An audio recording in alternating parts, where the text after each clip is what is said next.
बिस्मिल्लाहिर्रहमानिर्रहीम। टॉपिक है average atomic मास। आज हम इसको डिस्कस करते हैं कि एवरेज एटॉमिक मास क्या होता है। एवरेज मीन औसत निकालना, ठीक है। मीन्स कि जितने भी एटॉमिक मासेस किसी भी एलिमेंट के हमारे पास मौजूद हैं, ठीक है। देखें, ये बात थोड़ी सी डिफरेंट लग रही होगी कि कितने भी एटॉमिक मासेस हमारे पास, तो पीरियोडिक टेबल में एक एलिमेंट का एक ही एटॉमिक मास होता है। लेकिन हम ये कहते हैं कि एक एलिमेंट के जितने भी एटॉमिक मासेस आएंगे उनका एवरेज निकालेंगे तो वो हमारे पास बन जाएगा एवरेज एटॉमिक मास। लेकिन एवरेज एटॉमिक मास निकालने के लिए हमारे पास डिफरेंट मेसेस कहाँ से आएंगे, तो वो आएंगे फ्रॉम आइसोटोप्स। कहाँ से आएंगे? आइसोटोप से आएंगे। ये पिछले टॉपिक में भी हमने देखा। आइसोटोप्स क्या होते हैं? एक ही एलिमेंट के ऐसे एटम्स होते हैं जिनका एटॉमिक नंबर तो सेम होता है लेकिन एटॉमिक मास डिफरेंट हो जाता है। तो मीन्स के वो रहते तो एटम एक ही हैं, एक ही एलिमेंट के एटम रहते हैं। अगर कार्बन के एटम्स हैं तो वो कार्बन ही रहेंगे, अगर वो क्लोरीन के एटम्स हैं तो वो क्लोरीन के एलिमेंट के एटम्स हैं। तो एक एटम का एटॉमिक मास क्लोरीन का डिफरेंट आ रहा है, दूसरे का डिफरेंट आ रहा है, तीसरे का डिफरेंट आ रहा है, लेकिन चूंकि उसका एटॉमिक नंबर सेम है सो इस वजह से वो क्या रहेगा? क्लोरीन ही रहेगा। तो एवरेज एटॉमिक मास कैलकुलेट कैसे किया जाता है? आइसोटोप्स की मदद से। किससे किया जाता है? आइसोटोप से किया जाता है। और आइसोटोप्स क्या होते हैं? एक ही एलिमेंट के ऐसे डिफरेंट एटम्स होते हैं जिनका एटॉमिक नंबर सेम होता है लेकिन मास नंबर डिफरेंट हो जाता है। तो यूँ हम अगर डिफाइन करना चाहते हैं एवरेज एटॉमिक मास को तो कैसे करते हैं? Average atomic mass is the weight average of the atomic masses of the different isotopes of the same element। एक ही एलिमेंट जो कि डिफरेंट आइसोटोपिक फॉर्म्स में एग्जिस्ट कर रहा है उसके एटॉमिक मासेस का वेट एवरेज ले लिया जाता है तो वो बन जाता है हमारे पास एवरेज एटॉमिक मास। अब देखिए, नेचर के अंदर हर एलिमेंट आइसोटोपिक फॉर्म में तकरीबन एग्जिस्ट कर रहा है। मीन्स के हम पीरियोडिक टेबल में देखते हैं तो सारे एलिमेंट्स का जो एटॉमिक मास है हमारे पास वो होल नंबर्स में है। तो उसको होल नंबर्स में लाया हुआ है with the help of calculations. हमने आइसोटोप्स को देखा, एक ही एलिमेंट के डिफरेंट आइसोटोप्स जब हमें मिलते हैं तो उनके हम मेसेस को इकट्ठा करते हैं, उनकी परसेंटेज एबंडेंस के साथ मल्टीप्लाई करते हैं और उसको 100 पे डिवाइड कर देते हैं। तो ये हमारे पास एक फार्मूला आता है एवरेज एटॉमिक मास का। एवरेज एटॉमिक मास को कैसे कैलकुलेट किया जाता है? इसके लिए हम लेते हैं atomic mass of the first isotope into its percentage abundance divided by 100 plus atomic mass of the second isotope multiplied by percentage abundance divided by 100 plus अगर हमारे पास किसी एलिमेंट के आइसोटोप्स, ज़रूरी नहीं है कि हर एलिमेंट के 2 ही आइसोटोप्स होंगे, 3 भी हो सकते हैं, 4 भी हो सकते हैं, ज़्यादा हो सकते हैं। तो फिर हम क्या करेंगे? अगर 3 आइसोटोप्स होंगे तो हम लिखेंगे atomic mass of the third isotope multiplied by it's percentage abundance divided by 100। अगर फोर्थ भी आइसोटोप एग्जिस्ट करेगा तो हम लिखेंगे atomic mass of the fourth isotope into percentage abundance divided by 100 और ये कंटिन्यू होता रहेगा। अब हमने ये देखा कि एटॉमिक मास है, उसको हमने क्या करना है? जो भी एलिमेंट हम ले रहे हैं उसके आइसोटोप्स के एटॉमिक मासेस का वेट एवरेज निकाल देंगे, ठीक है।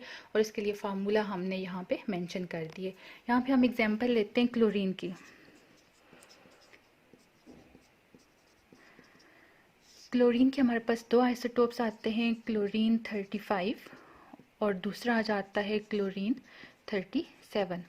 क्लोरीन 35 की परसेंटेज एबंडेंस हमारे पास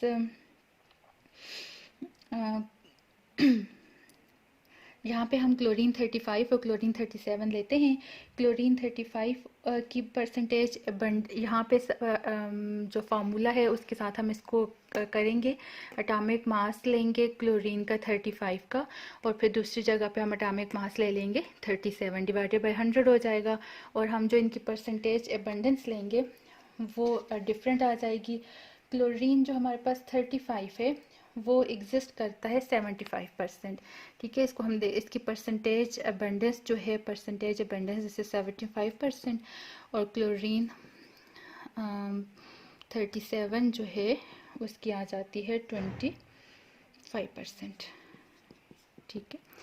क्लोरीन के 2 आइसोटोप्स हैं, क्लोरीन 35 और क्लोरीन 37।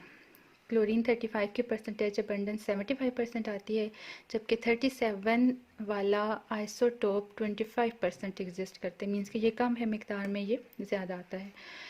हम इसका वेट एवरेज कैसे निकाल सकते हैं? हम इन वैल्यूज़ को उठा के इस फार्मूला के अंदर पुट करेंगे। हमारे पास पहला आइसोटोप ये आ गया, दूसरा आइसोटोप ये आ गया। मैं पूरे फार्मूला को फिर नहीं लिखती हूँ, जस्ट वैल्यूज़ पुट कर रही हूँ, ठीक है। हमारे पास एवरेज एटॉमिक मास किसके लिए? क्लोरीन के लिए। क्या आ जाएगा? हम देखेंगे that is the atomic mass of, ये देखिए atomic mass of the first isotope. Atomic mass of the first isotope आ गया 35। इसको हमने मल्टीप्लाई करना है परसेंटेज अबंडेंस विच इज़ 75 और डिवाइड कर देना है 100 के साथ। ये एक आइसोटोप का काम ख़त्म हो गया। बीच में हमने डालना है प्लस का साइन।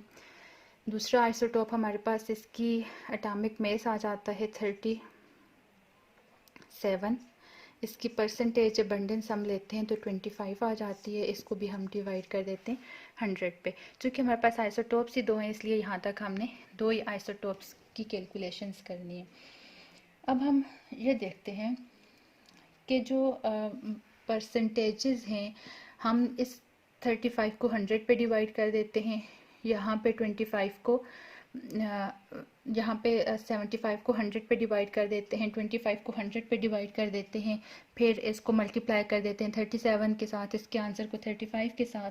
तो यूँ हमारे पास जो 75 और 35 का हमारे पास कॉम्बिनेशन आता है, इसका आंसर हमारे पास बनता है 26.25। कैसे आता है? 75 को और 35 को मल्टीप्लाई करके 100 पे डिवाइड कर दें तो 26.5 हमारे पास आंसर आ जाता है। दूसरी साइड पे देखें तो हमारे पास 37 25 को मल्टीप्लाई करेंगे, डिवाइड कर देंगे 100 के साथ, तो ये आ जाता है 9.25। और इस तरह से इन दोनों का सम अप लेंगे तो हमारे पास आता है 35.50 AMU, जो लास्ट टॉपिक में हमने एटॉमिक मास यूनिट पढ़ा था। तो यूँ क्लोरीन का हमारे पास एटॉमिक मास आ जाता है 35.50। वीडियो को लाइक करें, सब्सक्राइब करें, शेयर करें। Thank you.